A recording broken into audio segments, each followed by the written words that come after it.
Kabar pengunduran diri Menteri Keuangan Sri Mulyani Indrawati santer selama sepekan terakhir.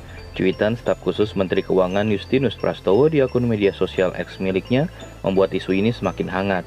Prastowo mengunggah pemberitahuan bahwa akunnya tidak terkait lagi dengan institusi dan pihak manapun. Prastowo tak secara gamblang menyebutkan alasan dibalik pengumuman ini. Dia hanya menuliskan hendak rehat sejenak.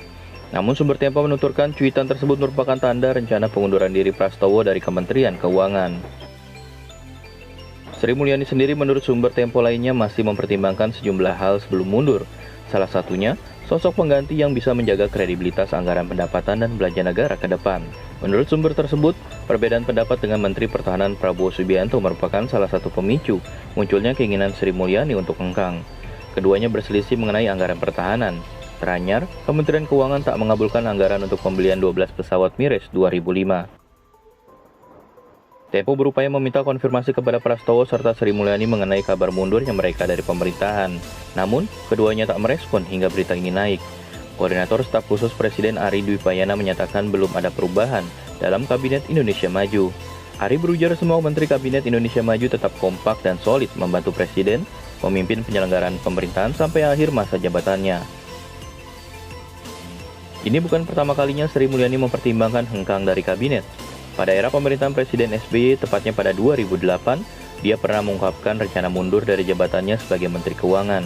Pemicunya adalah runtuhnya harga saham PT Bumi Resource Tbk, perusahaan tambang batu bara milik keluarga Bakri. Kabar mundurnya Sri Mulyani sebagai Menteri Keuangan membuat beberapa pihak khawatir. Direktur Center of Economic and Law Studies Bima Yudhistira menuturkan bakal ada dampak pada perekonomian. Pasalnya, pejabat yang satu ini memiliki peran krusial untuk menjaga kepercayaan investor. Bima berujar kredibilitas dari sisi ekonomi selama ini bukan ditopang Airlangga Hartanto sebagai Menko Perekonomian, melainkan Sri Mulyani. Konsekuensinya adalah muncul keraguan terhadap ekonomi Indonesia dari negara lain hingga investor. Bima menuturkan bukan tak mungkin rencana investasi, serta kerjasama yang sekarang dalam tahap negosiasi terhambat, bahkan batal jika pemerintah tak menemukan pengganti dengan kredibilitas yang sama dengan Sri Mulyani. Menurut Direktur Eksekutif Segara Research Institute Peter Abdullah, pukulan telak ini bakal berimbas pada pemilihan umum. Dia memperkirakan keputusan Sri Mulyani juga akan mempengaruhi suara pasangan calon presiden dan wakil presiden nomor urut 2, Prabowo Subianto dan Gibran Rakabuming Raka.